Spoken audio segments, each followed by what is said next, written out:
Welcome to Passion Time. I'm Patricia Gras, and I'm here with Nan Hall Linke. She's been a family therapist for 35 years, also an astrologer.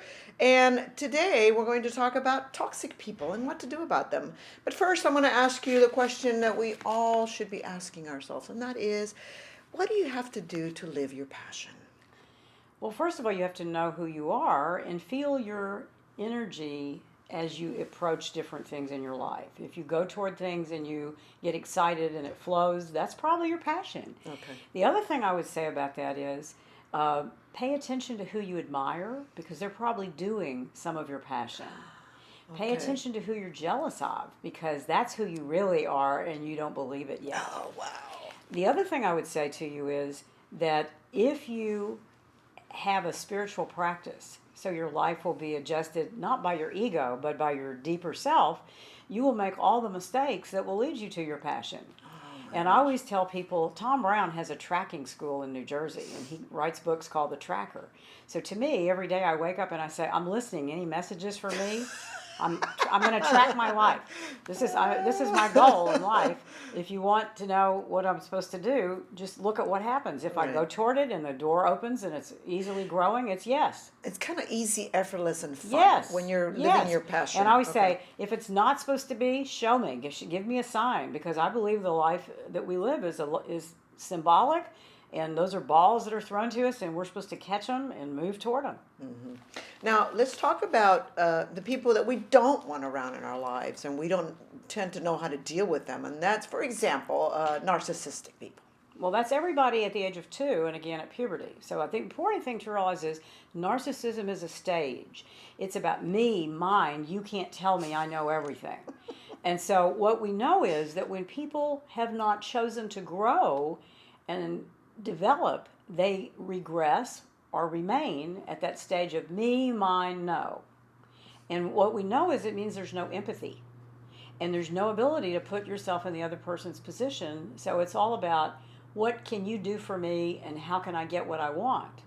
And I was very lucky in graduate school because Dr. Masterson wrote all the textbooks, and I was able to study his material directly.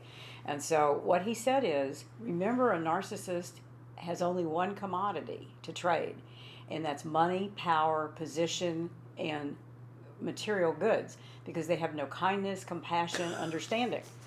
And he said, and they're untreatable. And I went, good. So when you got one, get rid of them. Get rid of them. And my granddaughters were little girls, and I said, I've got to teach them about narcissism. So I explained all this to them.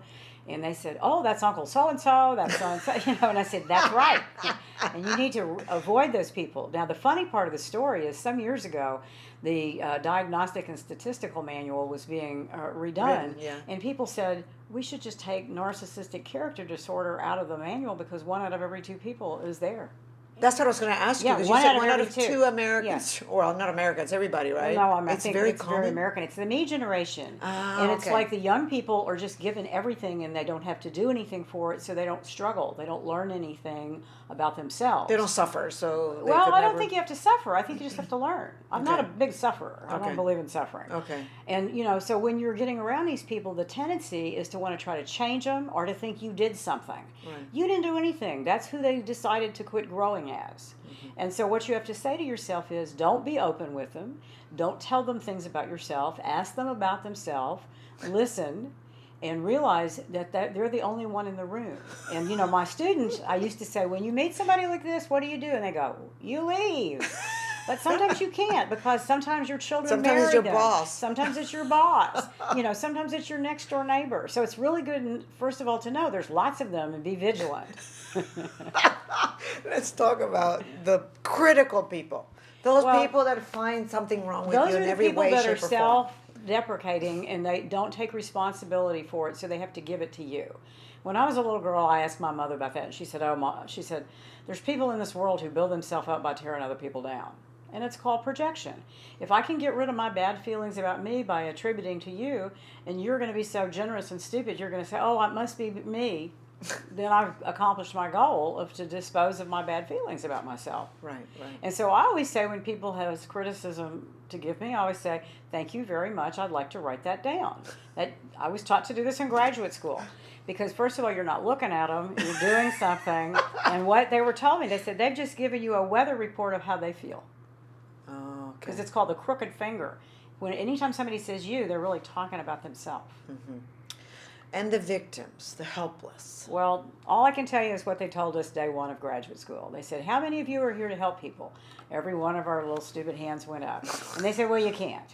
And what you have to realize is most of the people you're going to encounter are helpless, and you can't help the helpless. And so you have to learn when somebody is moving from helpless to being able to be helped. Right. And the helpless stance is really the borderline side of a narcissistic character disorder. They take no responsibility, they don't learn the lesson, and they just repeat the situation over and over Right, and you again. say, do this, and they don't do No. it, and they keep complaining about the same thing. Well, that's what the first thing they taught us. They said, ask somebody, how long have you had this problem and what have you done about it? If it's a long-term problem, they've done nothing, or they've done 2 or 3 things that make sense. It's a hot potato. Don't tell them anything. Just say, I don't know. It's a mystery to me, but if you can think of something, I'm supportive to you. Yeah, I mean, after the third time, I don't repeat Or it. as a therapist, if someone comes in with a problem, I ask them that question. And if it's appropriate, I give them one thing to do. And then if they don't do it, that's it. I know. You can't help the helpless. Well, what about those people who are envious or jealous? I mean, it's 2 different things, but No, they're related. it's not 2 different things. It's the same thing? It's based upon a concept that I read in a book called Finite and Infinite Games. It's about the filter you put on reality. If you see the world as unlimited and you can be part of that unlimitedness, you aren't jealous or envious. But if you see it as a limited option and somebody got your share and therefore you can't, then you're going to have the tendency to have jealousy and resentment about what other people have. People who see the world as infinite say, oh, you've got that? You must know how to do it. Could you share it with me? Or maybe if I get next to you, some of that's going to rub off on me. Mm-hmm. And generally, generous people will help other people. Right, right.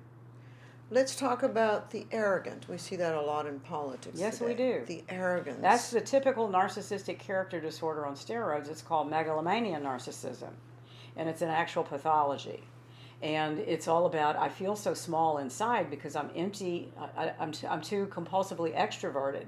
I don't have any root system. I'm like a tree that's going to fall over in a rainstorm.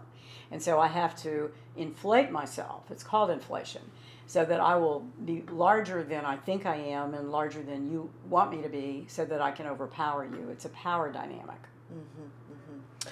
Now, the 3 times that I lost my job, I was stabbed Only in the 3? back. I lost every job I had from age 16 to 28. I need to learn from you. Oh, next. I know. That's how I went into business. The 3 times I lost my job, I was stabbed in the back by friends, by people not who by I thought friends. were friends. Yeah. This is another issue that shocked me because these were really good friends. Well, you thought so, but here's my 5 questions to attribute to a friend. First thing I ask somebody, what's the worst thing that ever happened to you and how did you get over it? If nothing's happened or you didn't get over it, you can't be my friend because you're not going to be friendly. Right. Number 2, what do you enjoy doing when you're not working? If you don't have any interest, you're not going to be my friend. Number 3, what do you like to do when you're alone? If you're never alone, you're a dependent personality and you're going to be hostile. You're not going to be my friend. 4, tell me about your friends. I don't have any friends. Well, I guess I'm not going to be one either. So you have to audition your friends. It's not about association or common stuff. It's about what's on the inside. You don't shop for the wrapping paper. Did you do number 5? I'm Number so 5 excited. is, tell me about your relationship with your mother because that's your first home, your first relationship. If somebody said, oh, my mother's perfect, I think, oh, you're still in the idealization stage, or you can't be my friend. Or if they say, oh, I hated my mother and she's a bitch, and I say, I don't guess you can be my friend either because you're too hateful. All right, well, Nan Hall Linke, as always, entertaining and wise. Thank you so much Thank for you so joining much us for in having me. Passion Time. Thanks. Okay.